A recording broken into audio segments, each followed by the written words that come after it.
Olá pessoal, boa noite a todos. Então vamos iniciar aí a nossa aula de qualidade da energia elétrica dessa segunda-feira, dia 25.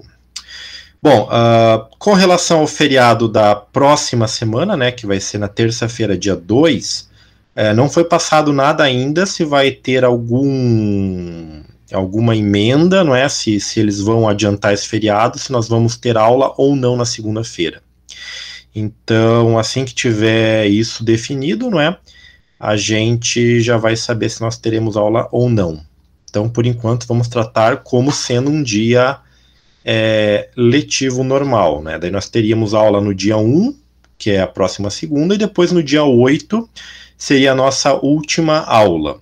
Porque daí dia 15, que cai na segunda-feira, é feriado, e daí do dia 16 ao dia 22 é a semana de provas. Já tem uma atividade ali valendo 5 pontos. Se a nossa aula acontecer mesmo na segunda-feira, dia 1, eu já vou postar então a outra atividade que complementa a nota bimestral, somando ali com os mapas mentais e com a atividade que tem hoje, né? Que tem ali um material que vocês têm que elaborar, que é um mapa mental, com base nessa apresentação aqui e naquele artigo. Então, essa apresentação aqui, ela pega os principais pontos de um artigo que eu selecionei, né, que fala justamente desse tema de hoje, que a gente vai falar sobre essa questão da história do setor elétrico brasileiro. Eu vou colocar aqui os principais pontos, né, da sua criação, implementação, mudanças, passando aí ao longo da história, né, do Brasil, né, e também de alguns pontos, né, de contexto da história mundial, beleza? Então, essa aula, como vocês sabem, está sendo gravada, né? Assim que o processamento ali do Meet terminar, eu disponibilizo ela no AVA para que quem possa, para quem queira acompanhar ou rever depois, fica lá à vontade, beleza? Muito bem, então vamos dar início. Então, começando aqui, né, pela chamada iluminação pública no Brasil, né? Então, por que esse ponto aqui é importante? A iluminação pública no Brasil, ela começa ali por volta dos anos 1800 e alguma coisa, né? Mais especificamente da segunda metade para frente ali de 1800.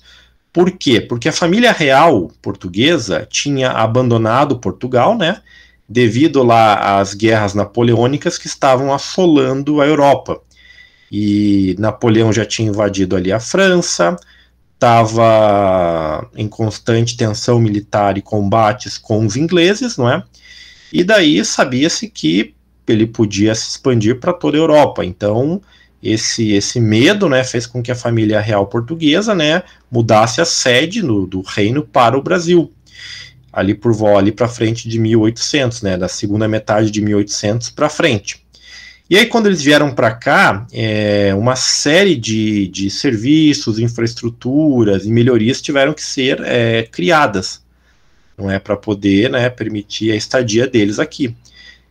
Uma dessas melhorias de infraestrutura é a questão da iluminação pública, não é, que começou com a utilização no Brasil, não é, de lamparinas que queimavam basicamente uma mistura de óleo de baleia e óleo de oliva, não é? Então esse tipo de lamparina foi amplamente utilizado ali na Europa, não é? E começou a ser trazido para o Brasil e ser implementado aqui. O problema é que ali por volta da segunda metade para frente de 1800, conseguir óleo de baleia não era uma tarefa fácil. Por quê? Porque a busca, não é, e a exploração dessa matéria-prima, digamos assim, foi tão amplamente realizada nos anos anteriores que dizimou ali populações gigantescas de baleias. E aí encontrar baleias para extrair o óleo, não é, através ali da caça predatória, não estava sendo mais fácil. E aí todos nós sabemos que um produto, né, uma matéria-prima, quando a sua quantidade disponível diminui, o preço aumenta. E ainda mais para nós aqui, né, que não tínhamos navios que fizessem essa extração. Esse produto deveria ser importado, o que deixava isso muito mais caro. Então, ali por volta de 1854, houve uma modificação, né, nos sistemas aqui de lampião, e eles trocaram as lamparinas, não é, de óleo por sistemas a gás. Então você tinha um sistema ali, né, que aprovisionava na saída do bico o gás, e esse gás, então, e esse sistema de aprovisionamento, ele era incinerado, como se fosse uma lamparina mergulhada num combustível. E aí você tinha iluminação com gás. E aí você tinha essas pessoas aqui que eram conhecidas como vagalumes, que eram os profissionais responsáveis por todo dia, né, no fim da tarde, e de lampião em lampião da iluminação pública, né, acender eles. E logo cedo, quando o sol estava nascendo, eles tinham que passar lá para apagar esses lampiões. Não é? É claro que ali por volta de 1879 começam a chegar no Brasil as primeiras lâmpadas incandescentes, que foram trazidas aí, né, principalmente pela admiração que Dom Pedro II tinha por inovações tecnológicas. E o fato que você ter lâmpadas incandescentes que poderiam ser acesas e apagadas sem você precisar de várias pessoas indo pontualmente, né, para fazer esse serviço, era uma grande vantagem, não é? Claro que a primeira iluminação pública no Brasil começou ali na antiga central da Estrada de Ferro Dom Pedro II, né? Que hoje é conhecida lá no Rio de Janeiro como Central do Brasil. Então a iluminação de lá começou a utilizar essas lâmpadas incandescentes. Depois, câmaras de comércio e outros órgãos de Estado ali do Rio de Janeiro começaram a utilizar a energia elétrica, né? E no decorrer, ou melhor, no restante do Brasil, essa energia elétrica passou a ser utilizada mais para produções comerciais e algumas outras utilizações pontuais, não é? Claro, também iluminação pública em outros locais. Então aqui a gente tem um pequeno histórico aqui da evolução, né, das lâmpadas, né, utilizada em iluminação pública. Então depois dos lampiões a gás, por um tempo foram utilizadas essas lâmpadas de arco. Basicamente eram 2 eletrodos de grafite que eram colocados em contatos para fechar um curto e abrir um arco. Quando o arco era aberto, então os eletrodos eram afastados e o brilho extremamente branco e intenso que esse sistema emitia era bom para iluminação pública. É claro que isso aqui não podia se olhar diretamente para esse arco voltaico, né, estabelecido nessa lâmpada, porque ele emitia bastante no espectro do ultravioleta, o que poderia causar danos aos olhos. Depois, ali, ainda também em 1800, né, na segunda metade, mais para o fim, Thomas Edison, ele foi o primeiro a conseguir a fabricação de um processo otimizado para produzir lâmpadas incandescentes. Para a história, ele entrou como se fosse o primeiro criador. Claro, ele trabalhou, assim como vários outros inventores na época, para tentar produzir essas lâmpadas incandescentes com filamento. E aí, basicamente eles usavam ou tecidos, né, filamentos de tecido carbonizados ou filamentos de carbono, justamente para passar uma corrente da emissão de luz, não é? É claro que o Edison ele percebeu como otimizar o processo, porque já haviam várias pessoas trabalhando nesse tipo de invenção. E aí ele ficou conhecido como o inventor da primeira lâmpada, não é? Um fato interessante também é que os fabricantes dessas lâmpadas aqui, eles estabeleceram uma vida média, né, uma vida útil média para essas lâmpadas, justamente para que você não tivesse uma concorrência desleal. Então, por exemplo, se alguém, por exemplo, vendesse uma lâmpada que durasse lá 50, 100 mil horas, isso poderia prejudicar os outros comerciantes que colocavam lâmpadas com vidas até mais curtas. Quando era em fabricação em processos mais modernos, as lâmpadas incandescentes tinham uma média de vida de 10 mil horas, ok? Bom, então essas lâmpadas aqui eram utilizadas, mas também não tinham tanto poder de iluminação com relação à energia que você precisava colocar nelas. E aí foram inventadas as chamadas, ou desenvolvidas, né, as lâmpadas conhecidas como lâmpadas de vapor metálico. Basicamente são lâmpadas que tinham mais de um invólucro de vidro, e dentro desses invólucros menores, não é, como nós temos aqui, você colocava vapores metálicos, como sódio ou mercúrio. E aí, quando você aplicava uma diferença de potencial relativamente elevada entre os terminais, você fazia com que esse vapor metálico começasse a emitir luz. Então, ele começa por um processo de emissão bem mais lenta, não é? Com uma intensidade pequena que vai sendo aumentada, não é? Então aqui nós temos alguns exemplos dessas lâmpadas. Claro que depois esse tipo de lâmpada deu lugar às lâmpadas fluorescentes, né? Que usam aqui uma quantidade pequena de mercúrio, né? No seu interior. E esse pó branco que fica nas paredes aqui do tubo de vidro, não é? É chamado de um fósforo, que quando o mercúrio aqui dentro ele é excitado, ele emite bastante no ultravioleta. Basicamente emite no ultravioleta. E essa radiação ultravioleta faz com que esse pó branco aqui emita luz branca, não é?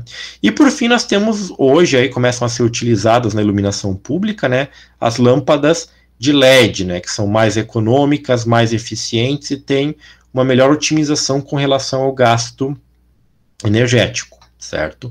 Então aqui a gente tem essa linha do tempo aqui resumida, né, com essa questão das lâmpadas, que começaram a ser, não é, utilizadas como na iluminação pública, né, não só lá no Rio de Janeiro, mas também em outras cidades, como a gente já vai ver aí para frente. E para que eu tenha iluminação pública, eu preciso do quê? Energia elétrica. Então, nesse ano ali, né, por volta de 1883, foi instalada a primeira usina hidrelétrica no Brasil. Ela foi instalada no Ribeirão do Inferno, né, que é um afluente do rio Jequitinhonha, lá na cidade de Diamantina, em Minas Gerais. Então, ali em Minas Gerais, você tinha os processos de extração não só de ouro, mas também de pedras preciosas. E essa usina aqui, ela era destinada justamente, não é, a fornecer energia elétrica para que você utilizasse máquinas, a base elétrica, não é, para ter uma extração mais eficiente e um processamento também mais eficiente dessa questão aí da extração de pedras preciosas, ok? Então, e isso, não é, ditou assim como o início, não é, da utilização e da implementação dessas usinas hidrelétricas no Brasil. Então, olha só, depois ali em 1889 você tem inaugurada lá no Rio Paraibuna, em Minas Gerais também, né, a primeira usina de grande porte, né, da América do Sul, e essa sim, né, é conhecida como usina de Marmelos, e era destinada a fornecer energia elétrica justamente para as pessoas, não é?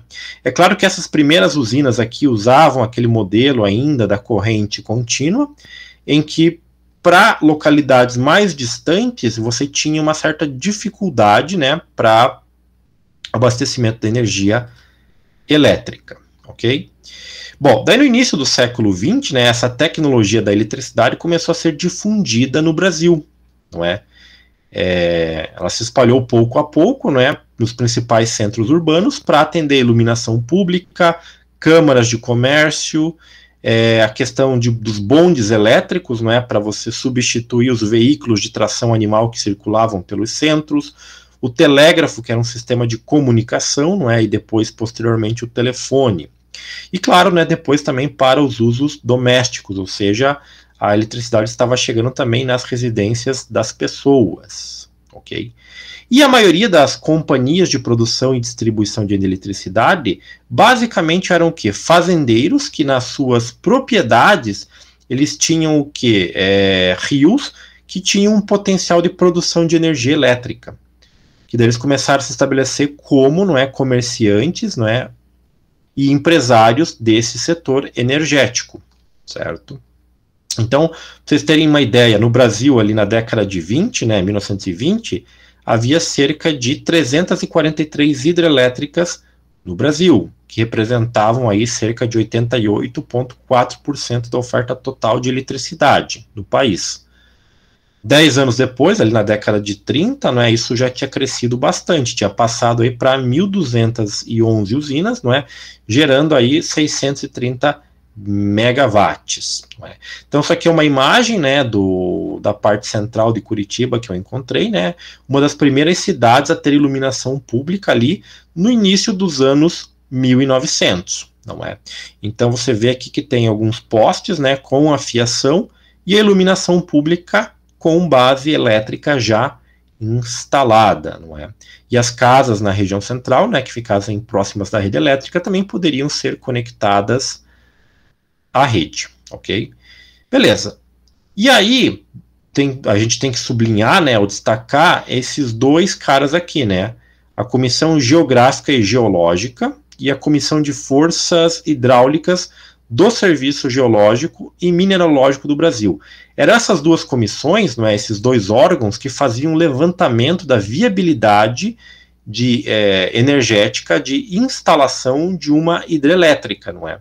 Do pessoal que tinha que investir, não é, em turbinas, geradores e toda a parte de distribuição de energia elétrica, não é, saber se esse investimento valeria a pena. Então, se um fazendeiro, por exemplo, tivesse tendo a posse da terra, né, que também vale ressaltar isso, né, que a gente vai falar já do negócio do uso de águas, mas antes desse decreto do uso de águas, o fazendeiro que possuía a terra, ele também possuía o direito de exploração das forças hidráulicas presentes na sua propriedade. Não é? E aí teria que fazer um levantamento para ver se era viável ou não, certo? E aí as duas primeiras empresas estrangeiras que começaram a vir para o Brasil ali, né, no final de 1800, início de 1900, foram a Brazilian Traction Light and Power, né, também depois conhecida como Light, que era uma empresa canadense, né, que chegou justamente nesse ano, né, 1899, e se instalou ali entre São Paulo e Rio de Janeiro, que seriam as cidades mais desenvolvidas na época. E depois também veio a American Forging Power, que ficou conhecida com essa sigla aqui, né, Anforp, não é? E a Light ficaram conhecidas como as duas principais, não é, instaladas no Brasil, que promoveram o quê? Os primeiros investimentos para aumentar o setor elétrico, né, para promover a eletrificação do país, ou seja, a distribuição de máquinas e mão de obra qualificada, a instalação dessas hidrelétricas, o escoamento da energia através das linhas de transmissão, a expansão, não é, da geração, transmissão e distribuição aí, não é, ocorreram através dessas empresas que basicamente eram de capital privado, não é, dos fazendeiros e de investidores internacionais e da importação de técnicos e tecnologia. Então, por que eles queriam trazer isso para o Brasil? Não é? Às vezes pode pensar que eles eram pessoas altruístas e boazinhas, não, porque o Brasil tinha bastante matéria-prima de diversos tipos que interessavam quem? Grandes centros, não é, como os Estados Unidos, por exemplo. Então, em vez de você trabalhar com tecnologias de exploração mais ultrapassadas, a questão da parte elétrica permitia que você tivesse uma otimização nessa extração. Então eles começaram a desenvolver todo esse setor elétrico justamente para que você pudesse ter uma extração mais barata dos recursos minerais, por exemplo, e pudesse então vendê-los a um preço muito mais atrativo. Claro que isso aqui direta e indiretamente beneficia as pessoas, não é? Porque você começa a ter as pessoas tendo acesso à energia elétrica e posteriormente ali a questão, né, de eletrodomésticos e uma série de outros produtos. Ok? Bom, então a questão da intervenção do Estado no setor elétrico começa ali no fim da Velha República, né, com o governo de Getúlio Vargas, não é, naquele período de 1930 a 1945. E aí ele estabelece ali o Código das Águas que eu mencionei ali atrás. em 34. Então isso aqui já estava sendo debatido aqui desde 1930, né? E só em 34 eles chegaram num consenso desse Código das Águas. O que eles queriam fazer? Também tinha uma série de pressões, não é, mais nacionalistas. Por quê? Porque os lucros da exploração da energia elétrica estavam ficando, não é, indo para fora do país, por causa que essas empresas eram de capital internacional, elas eram de fora do país. Então, para, digamos, meio que controlar e impedir que outras empresas viessem, não é, digamos, transformar tudo isso aqui numa grande bagunça, o Código das Águas, ele faz uma separação, não é? Que eu tinha comentado ali antes, né, antes desse código, o que acontece? Se o fazendeiro possui uma propriedade no qual passa um rio, antes desse código, ele podia explorar tanto a propriedade para plantações, agricultura, e também toda a questão da força motriz provida pelo rio. A partir de 34, com esse código, não. Se ele quisesse instalar uma central hidrelétrica, ele teria que ter concessão do governo federal para isso, né? Então, o Código das Águas, né, atribuiu à União o poder de autorizar ou conceder o aproveitamento de energia hidráulica, distinguiu a propriedade do solo da propriedade de quedas de água e ofereceu ao Estado a possibilidade de controlar a atividade das empresas do setor através de fiscalização técnica, contábil e financeira. Então, antes disso, não é, toda essa parte aqui, né, era de único, exclusivamente feita pelas empresas. E aí bastante ou muito do lucro, não é, que elas tinham com o setor elétrico aqui, ia para fora. Daqui, digamos assim, a primeira forma legal que o governo achou, não é, de como fiscalizar isso, não é, e começar a ter lucro, não é, com essa implementação das hidrelétricas no Brasil. Bom, aí você tem a Segunda Guerra Mundial, né? Porque o período de Vargas vai de 30 a 45, né? E a Segunda Guerra Mundial começa ali em 39 e vai até 1945. Então, essas empresas ali, não é, a Light e a Amphorp, elas traziam mão de obra e tecnologia, não é, da instalação para as instalações hidrelétricas, principalmente da Europa, não é? E como você teve essa questão da Segunda Guerra Mundial, aprofundou a crise na expansão do sistema, pela impossibilidade de importar equipamentos, né, que vinham principalmente ali da Europa. E ainda em 1929, a gente teve aquele crash da Bolsa de Valores em Nova York. E aí, como essa parte dos investimentos foi prejudicada, as empresas não tinham mais como colocar tanto dinheiro aqui para investir nessa questão, não é, da ampliação do setor elétrico brasileiro. E aí ficaram prejudicados, né, as capitais, principalmente mais distantes, né, Norte, Nordeste, por exemplo, que até então só estavam trabalhando ali nas regiões Sul e Sudeste, principalmente. Ok? E aí você começa também a ter alguns problemas, não é, que aqui não estão listados, mas naquele artigo ali que eu sugiro para vocês, falam de estiagens. Então, em 1924, teve uma grande estiagem ali na região sudeste, né, e como as hidrelétricas dependiam ali da condição de água, né, de ter água no reservatório para produzir energia, a estiagem diminui a quantidade de energia produzida.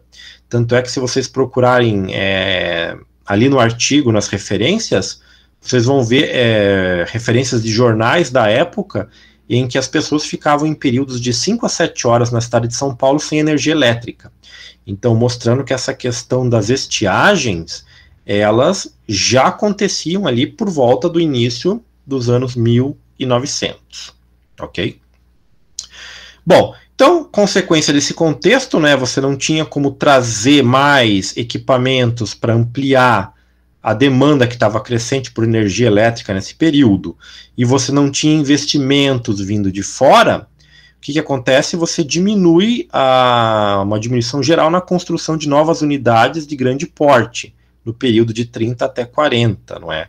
Com uma paralisação, não é, durante o período da guerra. Então, assim, antes desse período, né, estava começando a crescer a distribuição de energia elétrica, as pessoas estavam demandando mais por isso, e o crescimento não acompanhou, principalmente por esses dois fatores ali. Então aqui, nesse artigo também tem, desde 1901 até 2017, a questão do número do crescimento, né, de número de grandes barragens e reservatórios sendo construídos, né? Então, se a gente pegar aqui de 1930 aqui até 1940, mais ou menos, ou comecinho dos anos 50, aqui você vê que tem uma queda nessa questão, né, dos valores acumulados da construção das barragens, sendo também que faltava a questão de você ter mão de obra qualificada, né, engenheiros civis, não é, e também todo o pessoal da parte de engenharia elétrica para a construção, não é, das estruturas e das linhas de transmissão. Então você tinha basicamente aqui mão de obra especializada para a construção de prédios, casas, estradas, mas a mão de obra necessária para a construção das grandes barragens vinha totalmente de fora, não é? E aí, isso que começa a mudar a partir ali da década de 50, não é? Onde você começa, né? Então, como a expansão ali do setor era insuficiente, né, em diversas regiões do país, surgiram as primeiras iniciativas estatais de geração de energia. Não é? Então, aqui são os estados, não é, como entidades menores, chamando para si a responsabilidade. Então, eles colocavam dinheiro mesmo dos estados para a construção de barragens, não é, para ter ali as hidrelétricas, e assim você ter essa questão, não é, da instalação dessas hidrelétricas para fornecer energia em certas regiões. Então, olha só, você tem ali a Comissão Estadual de Energia Elétrica, não é, criada em 43 pelo governo do Rio Grande do Sul, justamente para atender os interesses, né, do Estado para a produção de energia elétrica. Depois, uma iniciativa semelhante aparece lá no Rio de Janeiro, né, com a empresa Fluminense de Energia Elétrica, né, conhecida aqui como F, né, ela foi autorizada em 45 a funcionar no Rio de Janeiro. E hidrelétricas também foram construídas pelo governo de Benedito Valadares, né, entre 35 e 46 em Minas Gerais. Então, são exemplos, não é, dos estados tomando como base justamente essa questão do investimento em fontes energéticas, não é, ali entre as décadas de 30 e 40, pouco antes de iniciar a década de 50. Ok? Outra coisa interessante também a se citar aqui, né, que essas iniciativas ocorreram no âmbito regional, em resposta aos contextos locais, ou seja, você tinha indústrias, não é, se estabelecendo, a questão da produção agrícola também demandando por mais energia elétrica, e você precisava dessas fontes, então os estados tomaram a frente, não é, e começaram essa planificação, não é, para depois ir contra, né, ao que o governo queria, porque o governo de Vargas ali, de 30 a 45, ele queria uma planificação central, ou seja, centralizar essa questão, por ser estratégica, da produção energética, né, da produção de hidrelétricas. E aí o que acontece, não é? Com os estados assumindo isso, você descentraliza, o que não era interesse para o governo.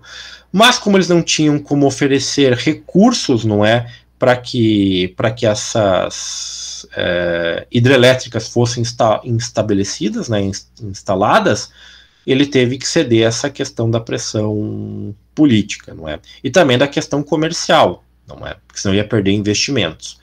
E também tem a questão da influência do governo norte-americano, não é? Por quê? O que acontece depois de 45? Depois de 45, você tem aquela polarização, né, entre Estados Unidos e União Soviética, naquele período que ficou conhecido como Guerra Fria. E aí, uma das formas de demonstrar poder e influência política era através da construção de grandes barragens, não é, para você produzir hidrelétricas com capacidade de geração cada vez maiores. No caso do Brasil, isso se refletiu da seguinte forma: anterior a esse período, o Brasil funcionava com instalação e distribuição de energia elétrica, né, na corrente alternada, na frequência de 50 Hz. por influência norte-americana, não é, através de programas que eles queriam, primeiro levantar qual que era todo o potencial energético brasileiro e depois financiar a construção, capacitação de pessoas, troca de experiência e tecnologia, eles quiseram meio que, como contrapartida, né, a alteração do sistema. Então passou de 50 Hz para 60 Hz, essa questão da frequência alternada ou da corrente alternada que nós temos hoje instalado no nosso país, ok? Então isso aí é influência direta. E claro, né, os americanos, como dependiam também, queriam ajudar daquela forma que nós já conhecemos, né, o desenvolvimento dos países subdesenvolvidos, como o caso do Brasil, justamente para que eles pudessem ter acesso a matérias-primas, não é, para, digamos assim, se estabelecerem como potências, ok? Então, em janeiro de 51, Getúlio Vargas retorna ao poder, não é? Então ele tinha voltado ao poder, não é, com uma agenda agora de desenvolvimento centrada em um projeto bem ambicioso, não é? Ele queria implementação de indústrias de base no país, não é, como a questão do aço, petroquímica, petróleo, estradas, onde a questão de infraestruturas e energia e transporte desempenhariam uma função fundamental. Então aqui ele queria muito investir nessa questão das fontes hidráulicas. Outro ponto que também deve se mencionar aqui dessa influência nos Estados Unidos é por que o Brasil não investiu tanto nessa época aqui em questão nuclear, por exemplo, ou termoelétricas, porque o Brasil não tinha mão de obra nem tecnologia para o desenvolvimento nuclear na época, e também não tinha ali na época grandes reservas de petróleo, mas contava com uma grande capacidade hidrelétrica não explorada, né, força das águas não exploradas. E aí, isso foi o que levou o Brasil, não é, durante esse período ali, né, a investir bastante nessa questão das hidrelétricas.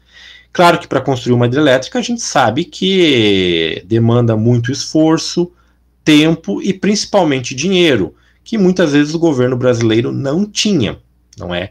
E aí ele precisava recorrer, não é, ao Banco Mundial na época, justamente para fazer empréstimos, que na época eram milionários, depois chegando aí a bilionários, não é, em dólar, justamente para instalar, não é, e construir toda essa questão dos reservatórios e das centrais hidrelétricas, das centrais hidrelétricas em geral, não é? Então, no governo de Vargas foi proposto, né, em 51, a criação da Eletrobras, que basicamente ela centralizaria o controle das centrais elétricas de todo o Brasil, não é? Incorporando aí um plano nacional de eletrificação, conhecido na época como PNE, certo? Então, assim, nesse período de grande aceleração, a produção de eletricidade da fonte hidráulica aumentou em cerca de 138%. Ou seja, você passava aqui da produção de 1.883 megawatts de geração na década de 50 para algo como 4.479 megawatts em 63, com a construção aí de 58 barragens de grande porte, não é? É claro que esse projeto inicial da Eletrobras que o Getúlio Vargas propôs não foi aceito, né? Primeiro por pressão, por causa das empresas e dos administradores do setor elétrico aqui na época, né?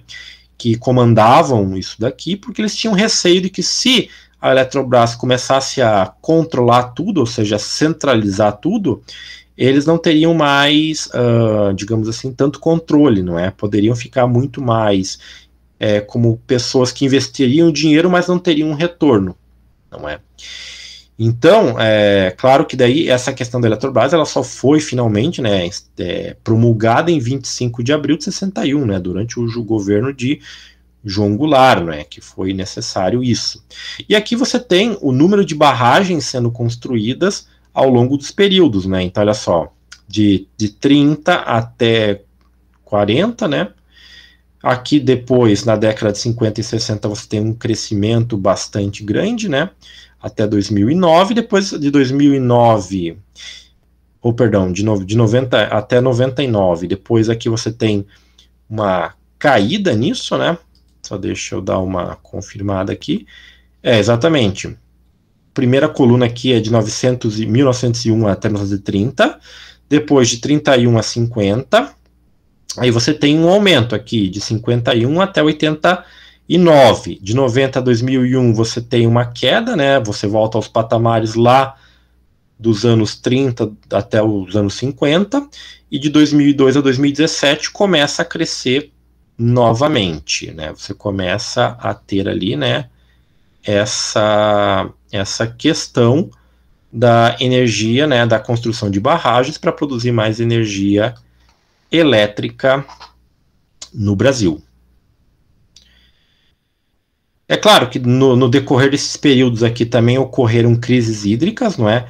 Que também afetaram negativamente a questão da instalação, a questão do dinheiro também necessário, né, devido a crises que começaram a ocorrer posteriormente, não é? E claro, né, daí depois houve aquele período ali da ditadura militar, né, que consolidou o modelo estatal, ou seja, o Estado regulando basicamente tudo, não é, na questão da geração hidrelétrica, através de reformas institucionais de grande importância e da autonomia dada à Eletrobras nesse processo, ou seja, a Eletrobras passa não só a ter autonomia para fazer o que quisesse, né, nessa questão do setor hidrelétrico, mas também ganhou muito mais poder. E aí, o que aconteceu, né? Houve aquele boom, aquele crescimento muito grande, né, na construção aí de 61 grandes barragens para hidrelétricas, não é?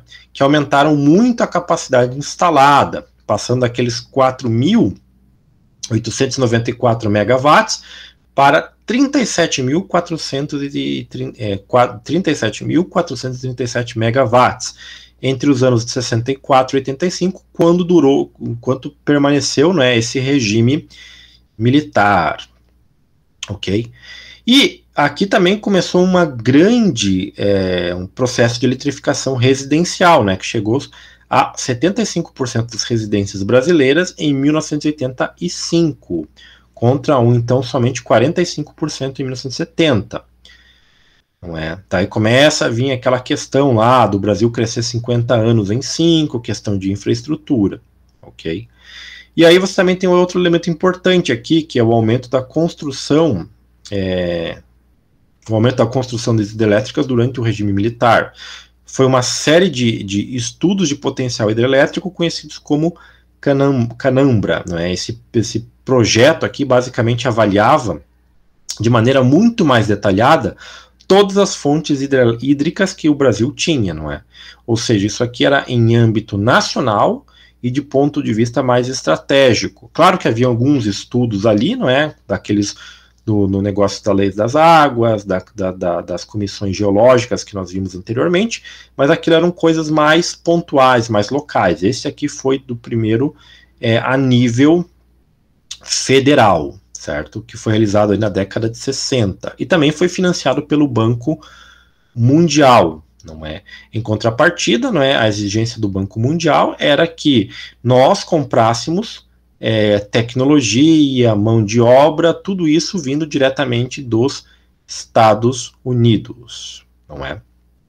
Então, daí entre 69 e 73, você tem um chamado crescimento do milagre econômico brasileiro, né, que teve essa influência no aumento da demanda da energia elétrica, ou seja, o PIB foi vertiginoso, cresceu bastante, as condições de vida também, as pessoas podiam gastar mais aí com a questão de eletrodomésticos, então você tinha uma demanda grande por energia elétrica. Só que em 73 veio a primeira crise do petróleo internacional, o que atrapalhou justamente essa questão do crescimento brasileiro, não é? Então, nesse período ali, diversos projetos hidrelétricos de imenso porte, né, foram construídos ou aprovados, como a usina de Sobradinho, né, no Rio São Francisco, a usina de Itaipu, né, na fronteira com o Paraguai, e a usina de Tucuruí, no Pará, e também a usina de Ilha Solteira, aqui no Paraná. Então, tudo isso aqui foi projetado ou iniciado quando? Neste período. Só que aqui, a partir de 73, com a crise do petróleo, o que acontece? Você começa a ter redução nos investimentos. E aí, você tira dinheiro e os grandes projetos que dependiam de dinheiro começam a ter que ser priorizados. Então, na década de 80, o que aconteceu? Ela foi considerada como uma década perdida para o setor elétrico do país, porque o crescimento foi menor, você não tinha mais tanto dinheiro, se você não tem um PIB grande, você não tem como investir em coisas de longo prazo, que seriam as hidrelétricas. E principalmente, né, no começo da instalação da primeira usina nuclear, né, ou das centrais nucleares do Brasil, né, as usinas lá conhecidas de Angra dos Reis. E aí o que acontece, né, então, ó, foi menor, né, que o período anterior, e praticamente todos os recursos, então, foram canalizados em 3 grandes projetos, no caso a hidrelétrica de Itaipu, Tucuruí e Angra dos Reis. Então faltou dinheiro, você teve que priorizar esses 3 caras aí. E aí na última década do regime militar, também é marcada pela tomada da consciência cada vez mais difundida sobre os impactos das atividades humanas sobre o meio ambiente. Então aqui, claro que desde lá do início, com a implementação de grandes barragens, você sabe que isso vai ter um reflexo sobre o meio ambiente. E aí o que acontece, não é? As questões por grande parte dos grupos, não é, que estavam sendo pressionados pela mídia e por grupos ambientais, os grupos que financiavam, principalmente o Banco Mundial, eles começaram a requerer estudos de impacto ambiental sobre a instalação dessas barragens, não é? Então isso foi o pontapé inicial, porque depois vieram as questões sociais, não é? Porque até então no governo militar, quando eles queriam instalar a barragem, eles escolhiam a região e informavam as pessoas, olha, agora vocês não podem mais morar aqui porque vai ser construída uma barragem, tudo isso aqui vai ficar alagado, então saiam daqui. E claro, daí não tinha essa questão da indenização das terras, não é? Então isso começa a ser um grande problema social que começou naquela época e se arrastou ali pelas décadas seguintes, não é? Final de 70, 80, início dos anos 90. E a parte internacional, né, isso faz parte de um processo internacional com a Conferência das Nações Unidas e o Meio Ambiente Humano, ou seja, em 72, na Estocolmo, você já começava a discutir, não é? E financiar mais essa questão da instalação, levando em conta essa questão social.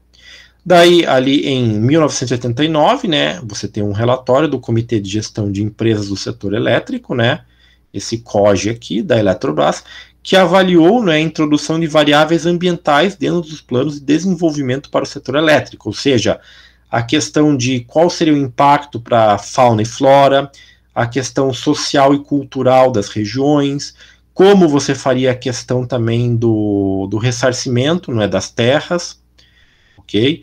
E esse processo, né, ganhou peso a partir da década de 70, não é, quando o setor elétrico foi confrontado aos efeitos radicais da aceleração da construção das barragens, não é? Então isso aqui passou a ser bastante cobrado. Na questão social, né, você tem a questão ali da realocação da população, não é, afetada, a compensação financeira dos proprietários de terras inundadas, e essa era uma questão administrada no departamentos imobiliários dentro das empresas.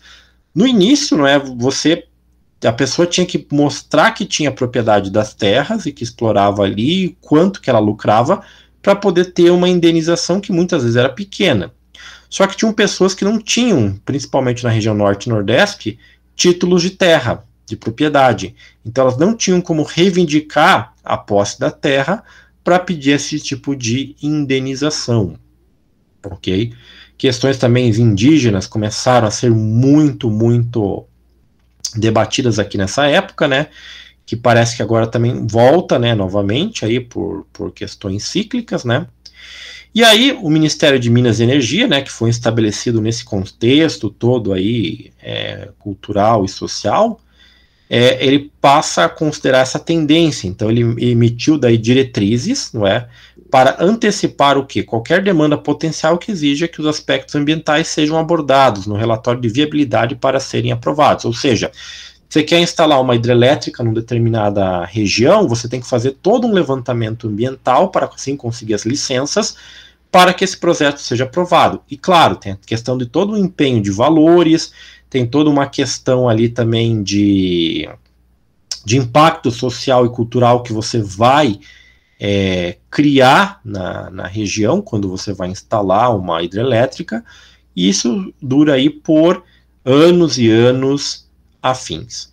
É claro que esses pontos que eu peguei aqui daquele artigo, eles são alguns pontos, né? O artigo é bem mais detalhado que isso ali, né? Tá logo na sequência, né? Se vocês entrarem no AVA, tem lá o tópico de hoje, né? Da aula de hoje, tem esse material aqui dos slides, daí tem um artigo na sequência, um artigo bastante interessante que eu recomendo a leitura dele. E claro, né? Você precisa de órgãos administrativos, né? Para comandar todo esse setor elétrico brasileiro, que hoje é dividido como está apresentado aqui. Então você tem o Conselho Nacional, né, de Política Energética, o Ministério de Minas e Energia, não é?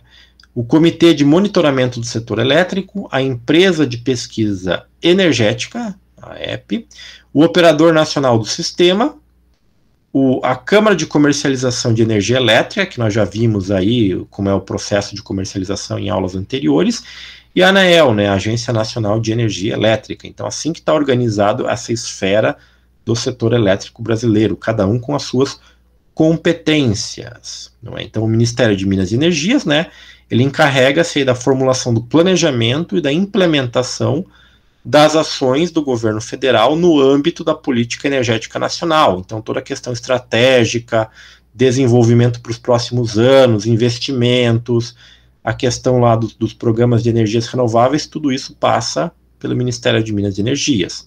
O Conselho Nacional de Política Energética, o CNPE, ele é um órgão interministerial, né? Ele é presidido pelo ministro né, de Minas e Energias, de assessoramento do presidente da República, ou seja, esse conselho vai e fala diretamente com a presidência da República, né, para atualização, formulação de políticas nacionais e diretrizes de energia.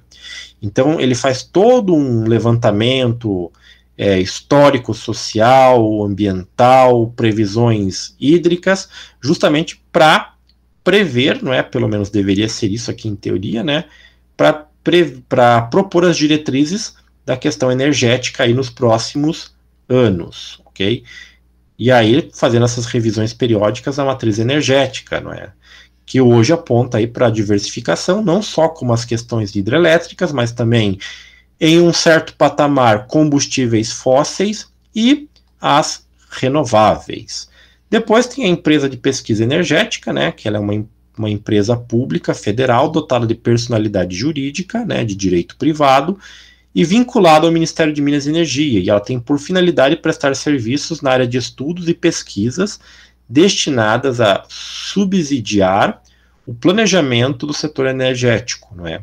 Elaborar planos de expansão, geração e transmissão de energia elétrica. Então, aquela expansão que a gente viu ali da questão das linhas de transmissão, quem vai planejar e vincular isso daqui é a empresa de pesquisa energética. O Comitê de Monitoramento do Setor Elétrico, né, ele tem função de acompanhar e avaliar permanentemente a continuidade e a segurança do suprimento eletroenergético em todo o território nacional. Então, esse cara aqui, né, esse comitê que vai dizer se teremos ou não risco de apagão. Claro que pressões políticas influenciam bastante aqui a questão técnica. O Operador Nacional do Sistema Elétrico, não é?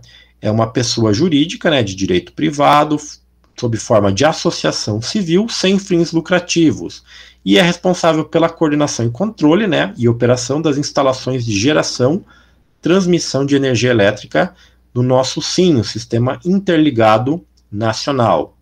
sob fiscalização e regulação da Agência Nacional de Energia Elétrica, ANEEL, que aparece aqui embaixo, que, né, é uma autarquia em regime especial vinculada ao Ministério de Minas e Energias e tem como atribuições regular e fiscalizar a geração, a transmissão, a distribuição e a comercialização da energia elétrica, atendendo reclamações de agentes e consumidores, com equilíbrio entre as partes e em benefício da sociedade. Então, quando você tem problemas aí com a sua concessionária, é a ANEEL que você tem que contatar, certo?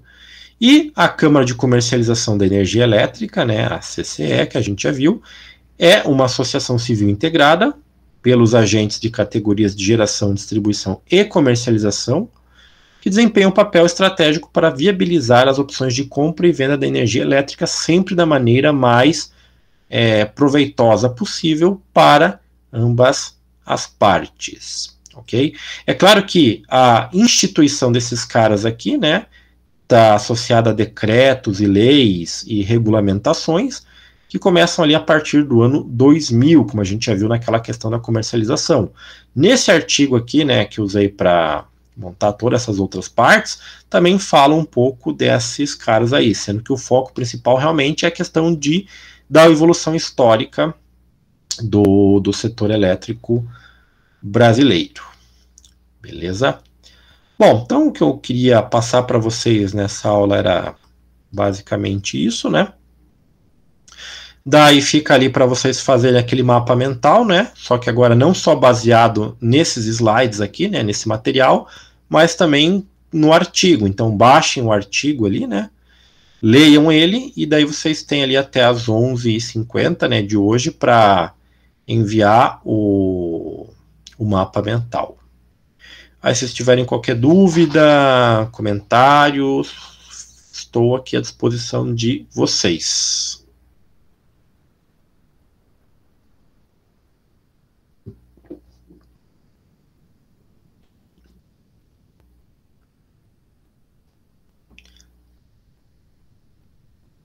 Daí, se não tiverem nada disso, então daí, a princípio, seria isso que nós teríamos para hoje, pessoal.